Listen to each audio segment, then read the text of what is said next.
누가복음 13장 1절에서 9절입니다. 누가복음 13장 1절에서 9절까지 말씀입니다. 번갈아 가면서 보도록 합니다. 제가 먼저 읽겠습니다. 그때 마침 두어 사람이 와서 빌라도가 어떤 갈릴리 사람들의 피를 그들의 제물에 섞은 일로 예수께 아뢰니 대답하여 이르시되 너희는 이 갈릴리 사람들이 이같이 해 받음으로 다른 모든 갈릴리 사람보다 죄가 더 있는 줄 아느냐? 너희에게 이르노니 아니라 너희도 만일 회개하지 아니하면 다 이와 같이 망하리라. 또 실로암에서 망대가 무너져 치어 죽은 18사람이 예루살렘에 거한 다른 모든 사람보다 죄가 더 있는 줄 아느냐? 너희에게 이르노니 아니라 너희도 만일 회개하지 아니하면 다 이와 같이 망하리라. 이에 비유로 말씀하시되 한 사람이 포도원에 무화과 나무를 심은 것이 있더니 와서 그 열매를 구하였으나 얻지 못한지라. 포도원지에게 이르되 내가 3년을 와서 이 무화과 나무에서 열매를 구하되 얻지 못하니 찍어버리라. 어찌 땅만 버리게 하겠느냐?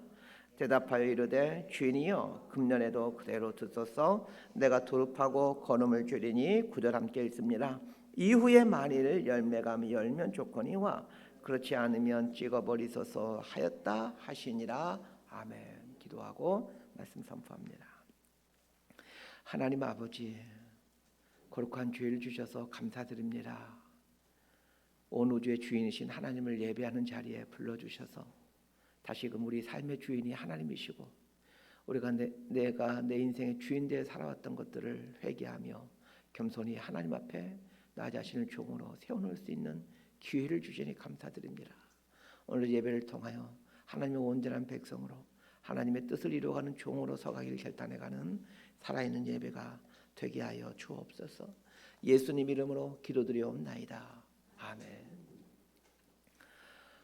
지난 주간에 우리 목회자들을 대상으로 진행된 세미나에 다녀왔습니다. 소그룹 활성화에 대한 주제였는데 참으로 유익한 시간이었습니다.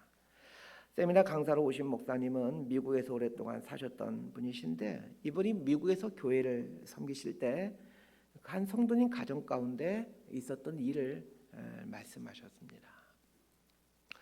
성탄절 감사 예배를 드리기 위해 한 여자 성도님과 아들이 교회에 오다가 교회 근처에서 교통사고가 났답니다. 이 교통사고로 그 여자 성도님은 현장에서 즉사하고 아들은 의식이 없는 상태가 되었습니다. 모자에게 일어난 이 일도 받아들이기 어려운 일인데 이 사건이 일어나기 정확히 1년 전 사망한 여자 성도님의 큰아들이 성탄 감사 예배를 드리기 위해 이 교회에 오다가 교통사고로 숨졌습니다. 교회에 오다가 그것도 예수님의 탄생을 기념하는 성탄 감사 예배를 드리러 오다가 1년 터울로 큰아들과 어머니와 둘째 아들이 교통사고로 죽게 되었으니 이 가정에 일어난 비극을 어떻게 해석해야 되겠습니까? 그 교회를 목회하는 목사님은 이 가정을 생각할 때마다 얼마나 큰 자괴감이 들겠습니까? 가까이 지내는 목사님으로부터 들은 이야기입니다. 이 목사님이 몇 년 전, 지금은 담임 목사로 가셨는데 큰 교회 부목사로 섬기고 있을 때에 이분이 맡은 그 공동체에 있었던 이야기입니다. 목사님 맡고 계신 공동체에 젊은 남자 집사님이 계셨는데 젊지만 참 믿음이 좋은 분이셨답니다. 믿음이 좋을 뿐만 아니라 공부를 엄청 잘하는 분이었답니다. 얼마만큼 공부를 잘하냐면 서울대 의대를 수석으로 입학했답니다. 서울대 의대 수석이면 수능시험에서 전국 1등을 했다는 뜻입니다. 이분이 대학병원에 근무하다 자기 개인 병원을 개원하게 되었답니다. 병원을 개원하는 날이니 이분에게는 참으로 의미 있는 날이죠. 그런데 병원을 개원하는 날 새벽 예배를 드리기 위해 교회에 가다 횡단보도를 건널 때 차에 치여 그 자리에서 즉사하였습니다. 병원 개원을 다 준비해 놓고 정작 단 하루도 진료를 보지 못하고 하나님 품으로 가게 되었습니다. 제가 가까이 지는 이 목사님은 병원 개원 예배를 다 준비해 놓았는데 갑작스럽게 장례 예배로 바꾸어 집례하게 되었습니다. 얼마나 허망한 일입니까? 이 젊은 의사분 역시 죄를 짓기 위해 가다가 교통사고를 당한 것이 아니라 새벽 예배를 드리기 위해 교회에 오다 교통사고를 당했습니다. 위에서 언급한 두 사건은 흔하게 일어난 일은 아니지만 우리 믿는 사람들에게 의아심을 갖게 합니다. 어떻게 성탄 예배를 드리러 오는 길에 큰아들이 교통사고로 죽었는데 그 다음에 똑같은 날에 성탄 예배를 드리러 오다가 어머니는 죽고 둘째 아들은 의식불명에 빠진 일이 일어날 수 있습니까? 어떻게 신실한 젊은 의사가 개원하는 날 새벽 예배를 드리기 위해 교회에 오다 교회 앞 횡단보도에서 교통사고로 죽는 불행이 일어날 수 있습니까? 그들은 모두 하나님께 예배드리기 위해 교회에 가는 길이지 않았습니까? 그런데 왜 이들에게 이런 일이 발생하는 것입니까? 이 질문에 대해 여러분은 뭐라고 답을 해주시겠습니까? 오늘 본문에는 이위에서 언급한 두 개의 불행한 사건과 아주 흡사한 일이 발생합니다. 두 개의 사건이 등장하는데 첫 번째 사건은 성전에 예배드리러 왔다가 빌라도 총독에게 죽임을 당한 갈릴리 사람들의 이야기이고, 두 번째 사건은 실로암 망대가 무너져 18명이 압사한 사건입니다. 이 두 사건에 대해 어떻게 해석해야 되는가가 오늘 본문의 이야기입니다. 자, 1절 말씀 우리 함께 읽도록 하겠습니다. 시작. 그때 마침 두어 사람이 와서 빌라도가 어떤 갈릴리 사람들의 피를 그들의 제물에 섞은 일로 예수께 아뢰니.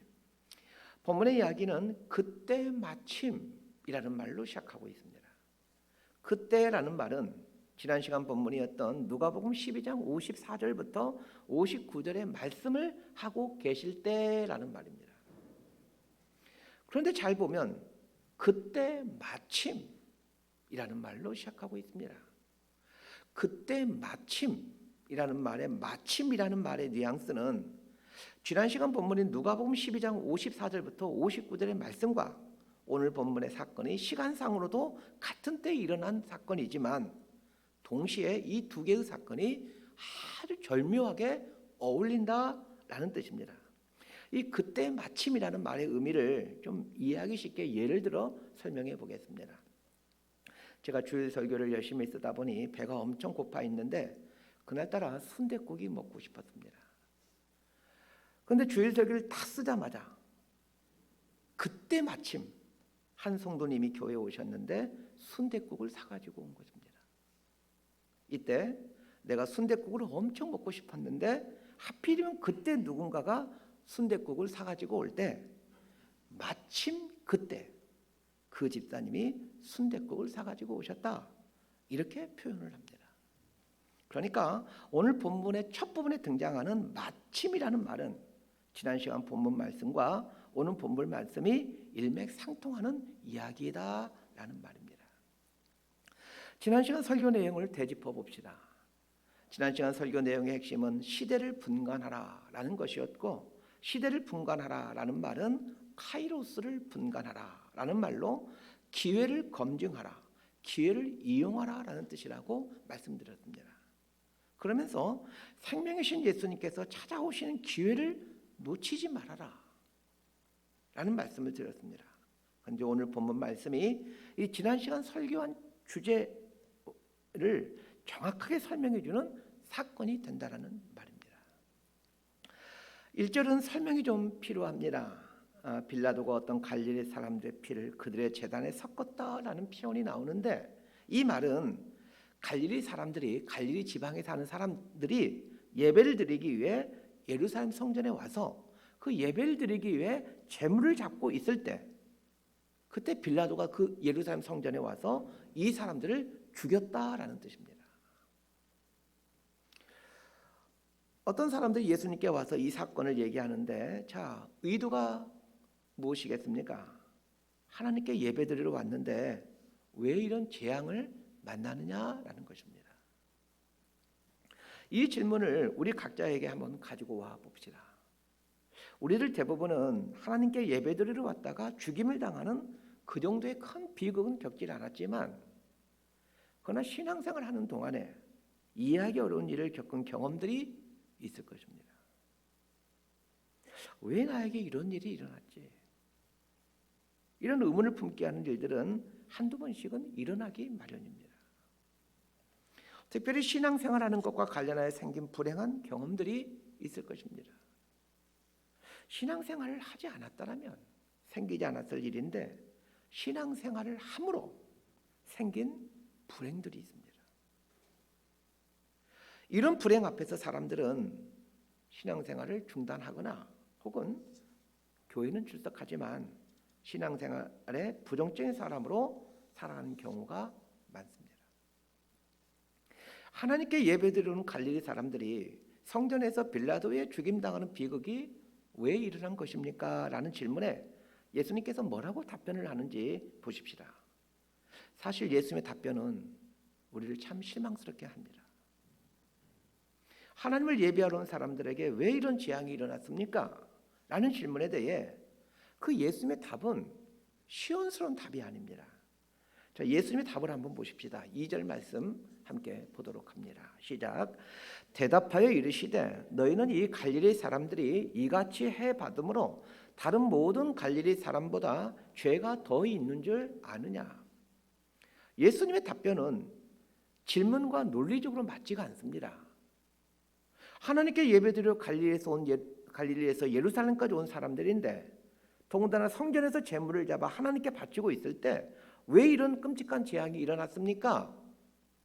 이렇게 묻는 질문에 대해 논리적인 답변은 이런 류의 답변이 논리적인 답변입니다. 그 사람들이 예배를 드리러 오긴 했지만 사실은 죄를 밥 먹듯이 짓는 사람들이기에 하나님의 심판을 받은 것이야.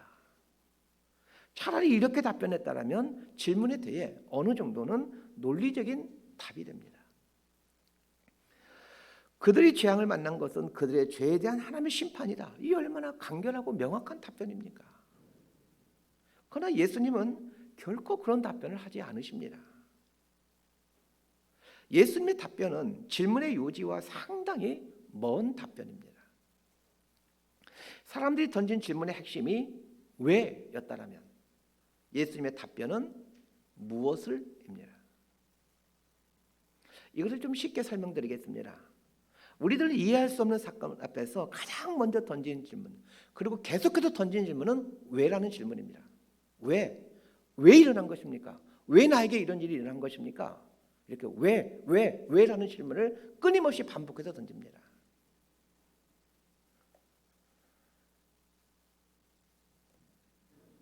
하나님께도 이 질문을 하고 목회자에게 찾아와서 하는 질문이 바로 이 질문입니다. 왜 나에게 이런 일이 생긴 것입니까?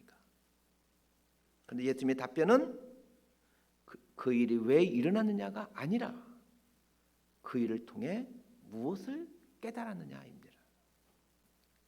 우리들의 관심은 이 일이 일어난 이유, 원인이 무엇이냐인데 예수님의 관심은 무엇을 깨달았느냐입니다.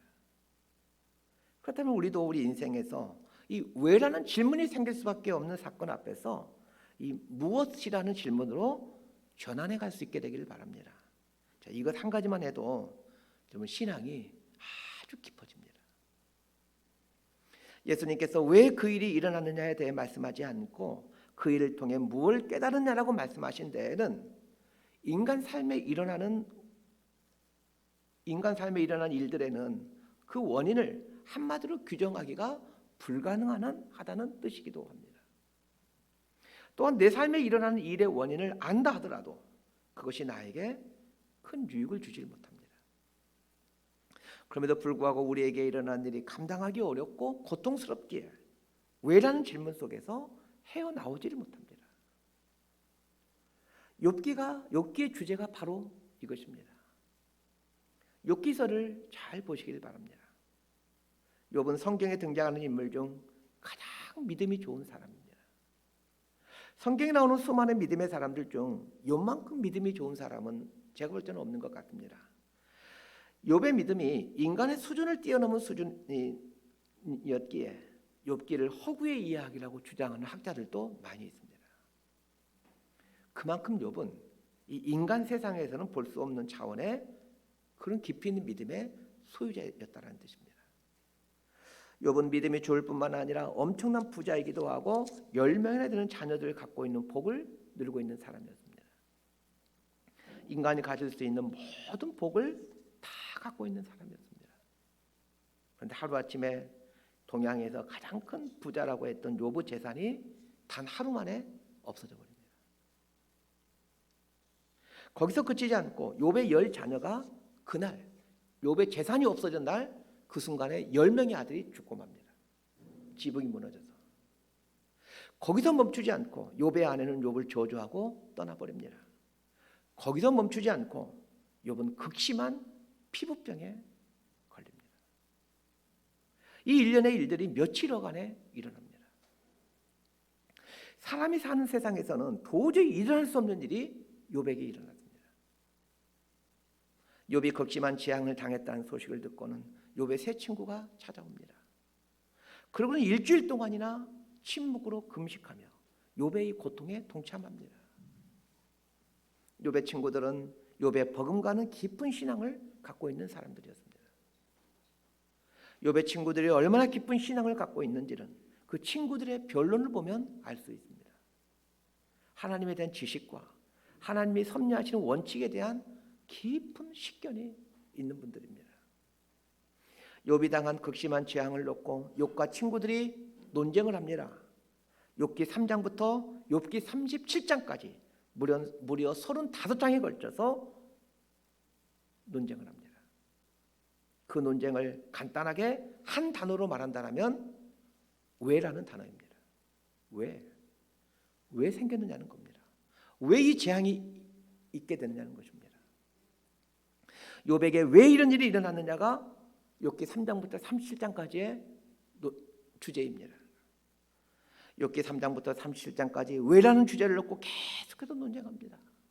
욥과 욥의 친구들의 기나긴 논쟁은 재앙 앞에선 인간들의 현 주소를 말해줍니다. 인간은 재앙 앞에서 이 왜라는 감옥에서 헤어나오질 못합니다. 우리 믿는 사람들 역시 이해할 수 없는 사건을 겪게 되면 이 왜라는 질문에서 벗어나지를 못합니다. 왜라는 논쟁이 끝나는 것은 하나님이 나타나면서부터입니다.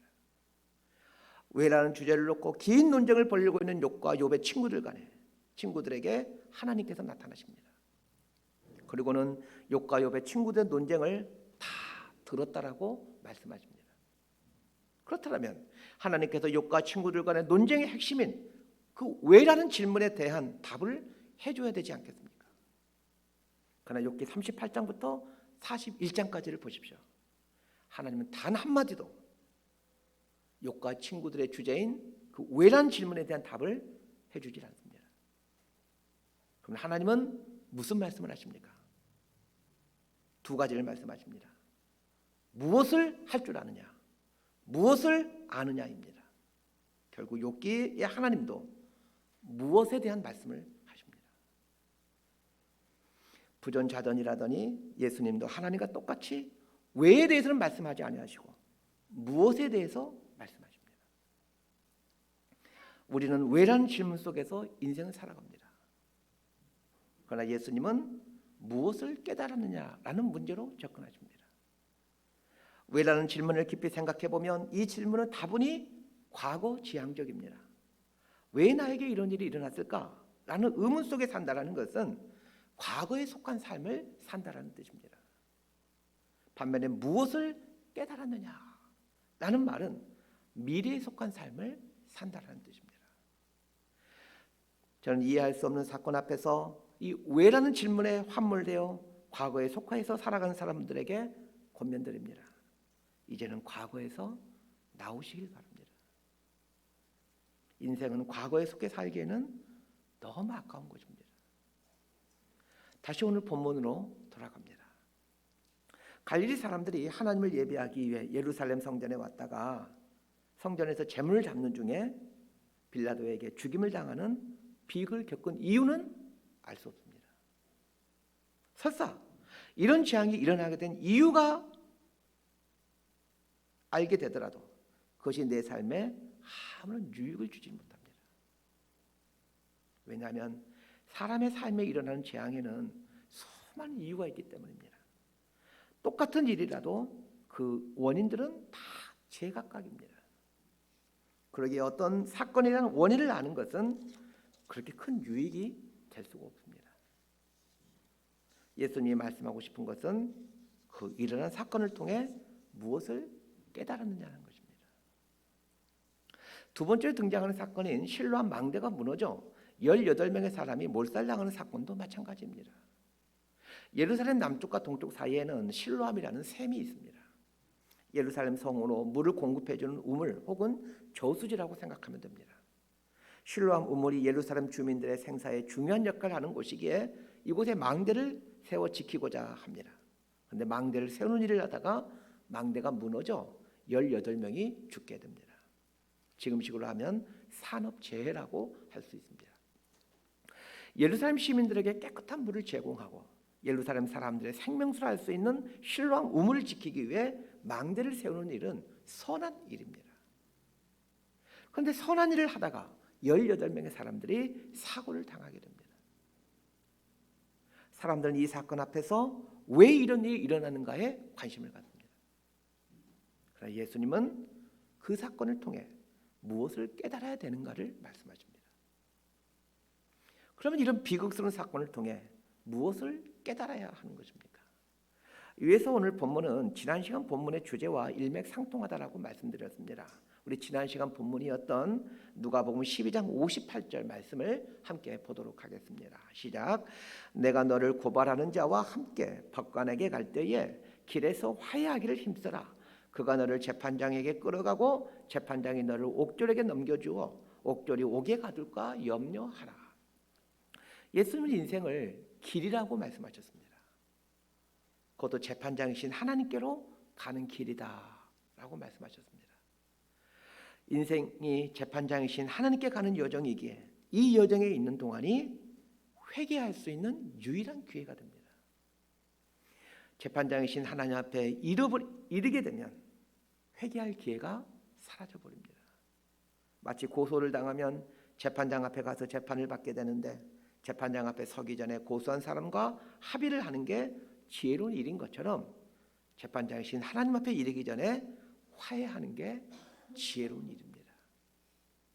지난 시간 본문이 모든 사람은 재판장이신 하나님 앞에 설 수밖에 없기에 재판장 앞에 이르기 전에 회개해야 된다라는 것을 말해주었다라면 오늘 본문은 인생은 전혀 예측하지 못할 때 재판장이신 하나님 앞에 서게 된다라는 것을 말해줍니다. 저와 여러분 중 다음 주일 27일이 다음 주일인데 27일 주일에 반드시 다시 만나게 될 것이라고 100% 확신할 수 있는 사람이 누가 있겠습니까? 다음 주일에 다시 만나기를 희망하고 있을 뿐이지 다시 만난다라는 보장은 없습니다. 마치 예루살렘에 예배드리러 왔던 갈릴리 사람들이 며칠 후면 성전에서 예배를 마치고 갈릴리에 있는 가족들을 만나게 될 것을 전혀 의심하지 않았지만 영영 만나지 못한 것처럼 저와 여러분이 다음 주에 만난다는 것은 아무도 보장할 수 없는 일입니다. 2000년 전 예수님 주변에 있던 사람들이 예루살렘 성전에 예배드리러 왔다가 빌라도로부터 죽임을 당한 사람들의 이야기를 들어야 했던 것처럼 그리고 실로암 우물에서 망대 작업하다가 갑자기 18명이 되는 사람들이 몰살을 당했던 소식을 들어야 했던 것처럼 우리 인생 여정에는 이런 류의 비슷한 소식을 계속해서 듣게 됩니다. 그런데 이런 소식들이 새로운 삶을 살게 하는 소중한 기회, 카이로스가 된다라는 것입니다. 예수님은 인생 여정에서 보게 되고 듣게 되는 이 숱한 사건들은 하나님께 돌이키는 회개할 기회가 된다라고 말씀하십니다. 오늘날에는 교통과 통신의 발달로 전 세계에서 일어난 일을 거의 실시간으로 보게 됩니다. 교통과 통신의 발달은 더 많은 사건들을 보게 하고 또 듣게 하고 목격하게 하므로 회개할 수 있는 더 많은 기회를 제공하고 있습니다. 그러나 더 많은 기회들이 제공되어졌음에도 정작 사람들은 회개하고 있습니까? 회개라는 헬라어 메타노이에는 후회하다, 뉘우치다라는 뜻도 있지만 바꾸다, 고치다 라는 뜻을 갖고 있는 단어입니다. 회개한다라는 것은 바꾸는 것이요, 고치는 것입니다. 방향을 돌이키는 것입니다. 목사가 되는 것이 회개한다라는 말과는 같은 말은 아니지만 저에게 있어서는 목사가 되기로 결단한 사건은 인생 방향을 바꾸는 나름대로의 회개의 사건이었습니다.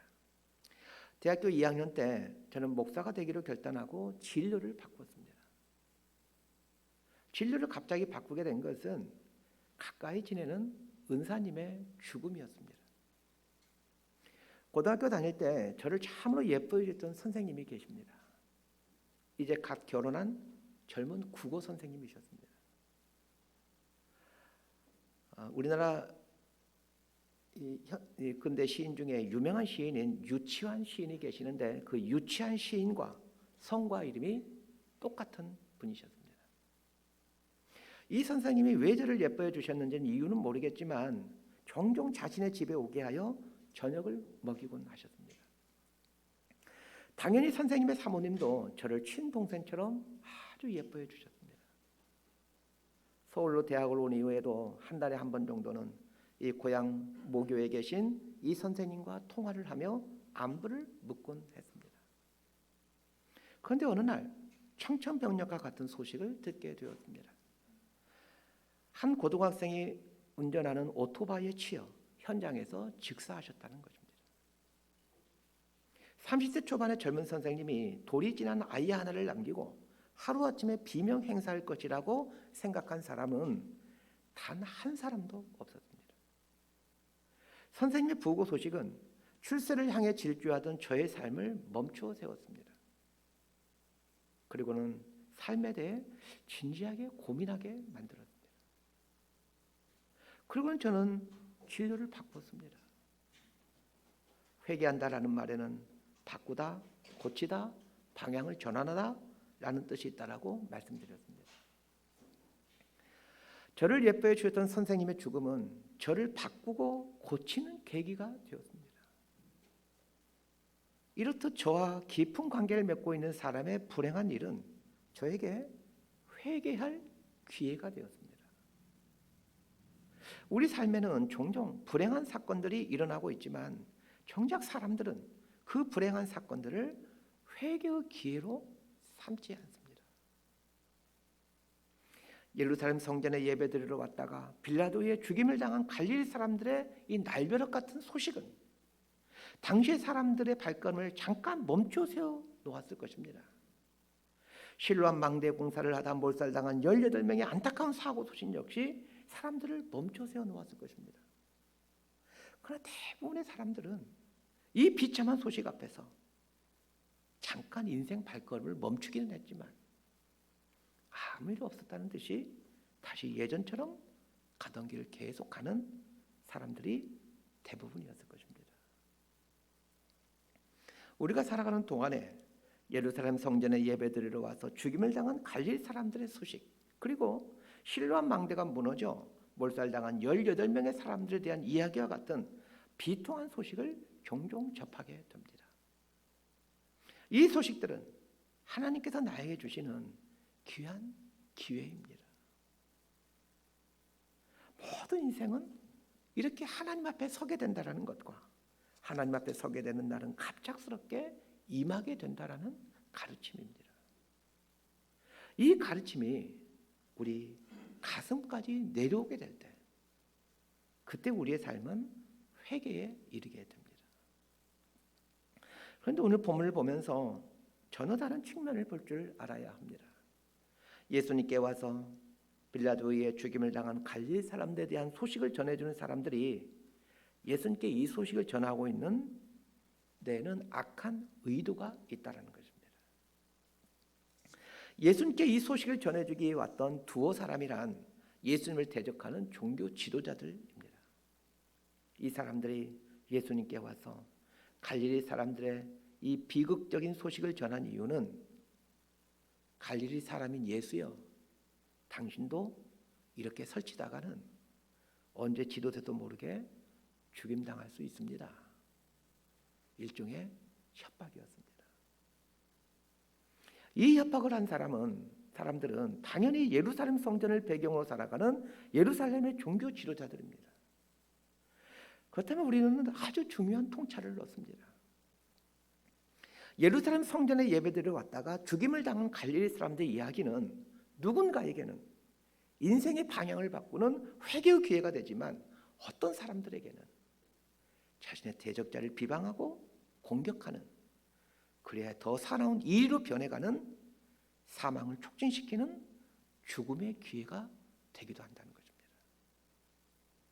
저와 여러분은 재앙을 당한 어떤 사람이 혹 나를 적대하고 반대하는 사람이라면 그 사람이 당한 재앙 앞에서 어떤 마음을 갖습니까? 꼴 좋다, 그렇게 악하게 살더니, 이런 마음을 품게 된다면 예수님께 와서 빌라도의 죽임을 당한 갈릴리 사람들의 소식을 전하고 있는 이 종교 지도자들과 다를 바가 무엇이겠습니까? 누군가의 재난 소식은, 심지어 나의 대적자가 당하는 이 재앙의 소식도 나를 회개에 이르게 하는 하나님의 음성이라는 것을 기억하셔야 됩니다. 예루살렘 성전에 예배드리러 왔다가 죽임을 당한 갈릴리 사람들의 이야기, 그리고 실로암 망대가 무너져 몰살당한 18명의 사람들의 이야기 앞에서 예수님은 이 사건들을 회개할 기회로 삼으라고 말씀하십니다. 재앙의 사건이 회개의 기회가 된다라는 이 예수님의 말씀은 조금은 생뚱맞는 것 같습니다. 회개라는 용어만큼 우리 기독교인들이 오해하고 있는 단어는 없습니다. 자, 질문 드립니다. 예수를 믿어야 구원받습니까? 아니면 회개를 해야 구원받습니까? 각자가 여러분 마음에 답을 한번 해보시기 바랍니다. 예수를 믿어야 구원받는 건지 아니면 회개를 해야 구원받는 건지 한번 여러분 스스로 답을 해보시기 바랍니다. 좀 더 정확한 답을 내릴 수 있도록 성경 몇 구절을 보도록 하겠습니다. 마태복음 4장 17절 말씀 함께 보도록 하겠습니다. 시작. 이때부터 예수께서 비로소 전파하여 이르시되 회개하라, 천국이 가까이 왔느니라 하시더라. 사도행전 2장 37절과 38절도 함께 읽습니다. 시작. 그들이 이 말을 듣고 마음에 찔려 베드로와 다른 사도들에게 물어 이르되 형제들아 우리가 어찌할꼬 하거늘 베드로가 이르되 너희가 회개하여 각각 예수 그리스도의 이름으로 세례를 받고 죄사함을 받으라.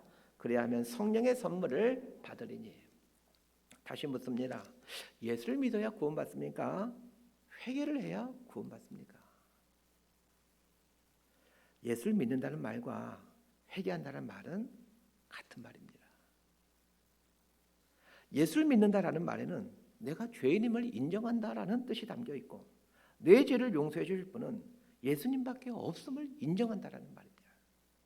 또한 내가 죄인임을 인정한다라는 말에는 죄의 길에서 떠난다라는 의미를 갖고 있습니다. 예수를 믿어 구원받는다라는 말은 절대적인 진리의 말씀이지만 그러나 그 말은 자칫하면 오해를 일으킬 소지가 있기에 회개해야 구원받는다라는 말을 하시므로 예수를 믿는다라는 것은 회개의 삶을 산다라는 것임을 말해주고 있는 것입니다. 예수님은 이 재앙의 소식을 회개의 기회로 삼아야 된다라는 말씀을 하시면서 회개가 무엇인지 비유를 들어서 설명해 주십니다. 자, 오늘 본문 6절에서 9절까지 말씀 함께 읽습니다. 시작. 이에 비유로 말씀하시되 한 사람이 포도원에 무화과 나무를 심은 것이 있더니 와서 그 열매를 구하였으나 얻지 못한지라. 포도원 지기에게 이르되 내가 3년을 와서 이 무화과 나무에서 열매를 구하되 얻지 못하니 찍어버리라. 어찌 땅만 버리게 하겠느냐. 대답하여 이르되 주인이여 금년에도 그대로 두소서. 내가 두릅하고 거름을 줄이니 이후에 만일 열매가 열면 좋거니와 그렇지 않으면 찍어버리소서 하였다 하시니라. 한 사람이 무화과 나무 한 그루를 가져와서 포도원 지기에게 주면서 포도원에 심으라 말을 합니다. 이 무화과 나무는 어린 묘목이 아니라 바로 열매를 맺을 수 있는 정도의 성장한 무화과 나무인 것 같습니다. 열매를 맺을 수 있는 성장한 무화과 나무를 심었는데 3년이 지나도 열매를 맺지 못합니다. 해마다 와서 열매를 확인했지만 열매가 맺히지 않습니다. 3년이나 열매를 맺지 않았다는 것은 이제 앞으로도 열매를 맺지 않을 가능성이 높다라는 말입니다. 그래서 이 사람이 포도원지기에게 이 무화과 나무를 찍어버리라 라고 말합니다. 왜냐하면 앞으로도 열매를 맺을 가능성이 거의 없기 때문입니다. 그래서 포도원지기가 이번 한 해만 제가 열심히 걸음을 주어서 열매를 맺도록 노력해 보겠습니다. 1년만 참아주십시오. 이렇게 말하면서 만약 이렇게까지 했는데도 열매가 없으면 그때는 찍어버리겠습니다. 이렇게 말을 합니다. 어떤 사람들은 이 비유를 보면서 무화과 나무가 열매를 맺지 못하는 것은 무화과 가수원에 심지 않고 포도원 과수원에 심었기 때문이라고 말을 합니다. 그러나 이것은 비유의 본질과 거리가 멉니다. 무화과 나무를 포도원에 심었다라는 말은 포도나무가 잘 자라고 있는 땅에 심었다라는 말로 아주 기름진 땅에 심었다, 관리가 잘 되고 있는 땅에 심었다라는 뜻입니다. 자, 여기에 등장하는 주인은 누구이며 포도원지기는 누구입니까? 주인은 하나님을 말하고 포도원지기는 예수님을 말한다라고 해석합니다. 맞는 해석입니다. 이 비유의 핵심은 무화과 나무가 좋은 밭에 심겨졌다라면 당연히 열매를 맺어야 되는데 열매를 맺지 못한다라는 것입니다. 전통적으로 이 무화과는 이스라엘 백성을 뜻해 왔습니다. 무화과 나무가 열매를 맺지 못한다라는 말은 하나님을 믿는다고 하는 사람들이 합당한 열매를 맺지 못한다라는 것을 뜻합니다. 주인이 무화과 나무에서 열매를 기대한 것처럼 하나님께서 우리에게 원하신 열매란 다름 아닌 회개의 열매입니다. 여기서 아주 중요한 법칙이 있습니다. 회개는 반드시 열매를 맺는다는 것입니다. 죄에서 돌이키는 삶을 살게 되면, 죄에서 돌이켜 하나님께로 방향을 전환하면 반드시 열매를 맺는다는 것입니다. 회개를 했다고 하는데 열매가 맺혀지지 않는다면 그 회개는 가짜 회개입니다. 예수님은 한 해도 둘레를 파 걸음을 주고 기다려보겠다라고 하면서 만약 이번에도 열매가 맺혀지지 않는다면 그때는 찍어버리겠다라고 말씀하십니다. 예수님이 전해준 이 이야기 앞에서 우리는 심각해져야 됩니다. 하나님을 믿는 나는 어떤 회개의 열매를 맺고 있는가 질문해야 됩니다. 이 질문을 한 주간 계속해서 여러분 스스로에게 해볼 수 있게 되기를 바랍니다. 나는 어떤 회개의 열매를 맺었는가? 길을 가면서도 이 질문을 하고 잠자리에 들기 전 누웠을 때도 하시기를 바랍니다. 설교를 준비하다가 저는 저 자신에게 물어보았습니다. 나는 어떤 회개의 열매를 맺었는가? 이 질문 앞에서 내가 맺은 회개의 열매를 찾으려 해도 찾을 수가 없었습니다. 목사라는 직분을 갖고 있는 것이 회개의 열매가 아니라는 것은 분명합니다. 열매란 나무 자체를 위해 존재하는 것이 아닙니다. 열매는 항상 타인을 위해 존재합니다. 열매가 맺기 위해서 나무의 뿌리로부터 진액을 빨아들입니다. 나무에 있는 진액을 빨아들여 열매가 맺어졌음에도 불구하고 단 한 번도 열매는 나무를 위해 존재하지 않습니다. 나무와는 아무런 상관이 없는 사람들과 동물을 위해 사용됩니다. 나는 어떤 회개의 열매를 맺었는가라는 질문은 내 자신을 위한 열매가 아닌 타인과 공동체를 위한 열매를 단 한 번이라도 맺었느냐라는 말입니다. 회개의 열매라고는 찾아보기 힘든 저의 모습을 보면서 무엇이 회개의 열매를 맺게 할 수 있을까? 어떻게 해야 회개의 열매를 맺어갈 수 있을까? 묵상해 보았습니다. 죄 짓는 것 외에는 할 줄 아는 것이 없는 인생이 어떻게 회개의 열매를 맺어갈 수 있을까 생각해 보았습니다. 그러면서 예수님의 말씀 속에서 회개의 열매를 맺어가는 비결을 배우게 됩니다. 그것은 예수님의 인내하심입니다. 이번에 한 번 더 둘레를 파고 걸음을 주겠습니다라고 하시는 예수님의 참으심입니다. 여전히 나를 향해 인내하고 계시는 예수님을 바라볼 때 악취나는 내 인생도 회개의 열매를 맺어갈 수 있다는 것을 보게 됩니다. 내 모습을 볼 때면 좌절할 수밖에 없지만 여전히 나에 대해 인내하고 계시는 예수님을 바라보는 습관을 기르십시다. 예수님이 나에 대해 인내하고 계시는 것처럼 우리 목사님이 나에 대해 인내하고 계시는 것은 아닌지, 믿음의 형제자매들이 나에 대해 인내하고 있는 것은 아닌지 돌아보는 습관을 기르십시다. 목사인 저는 성도님들이 나에 대해 인내하고 있는 것은 아닌지 돌아봐야 합니다. 우리 모두는 예수님의 인내하심과 그리고 공동체의 형제자매들의 인내하심으로 회개의 열매를 맺어갑니다. 말씀 정리합니다. 성경 말씀만 하나님의 말씀이 아닙니다. 우리 주변에 일어나는 모든 사건들이 하나님의 말씀입니다. 성경을 펴야만 말씀을 들을 수 있는 것이 아니라 내 눈에 펼쳐지는 모든 것들이 하나님의 말씀이고 내 귀에 들려지는 모든 소식들이 하나님의 말씀입니다. 내 삶에 보여지고 들려지고 일어나는 숱한 사건들은 하나님께 돌이킬 수 있는 회개의 기회입니다. 삶의 사건들 앞에서 왜라는 질문을 이제는 멈추시고 무엇을 깨달아야 되는가 라는 질문을 하시길 바랍니다. 그러면 그 질문이 나를 하나님 앞으로 데려다 줍니다. 하나님 앞으로 나아간다 하더라도 쉽게 회개의 열매는 맺혀지지 않을 것입니다. 왜냐하면 우리는 본래 악하고 악한 죄인이기 때문입니다. 그럼에도 계속해서 나에 대해 인내하시고 참고 계시는 예수님을 바라보십시다. 인내하고 참고 계시는 예수님을 바라볼 때 우리 삶에는 예수님의 희생과 사랑과 겸손과 온유의 열매들이 조금씩 맺혀져 가게 됩니다. 이렇게 살아가는 저와 여러분의 삶이 되기를 진심으로 소망하고 축복합니다. 기도하겠습니다.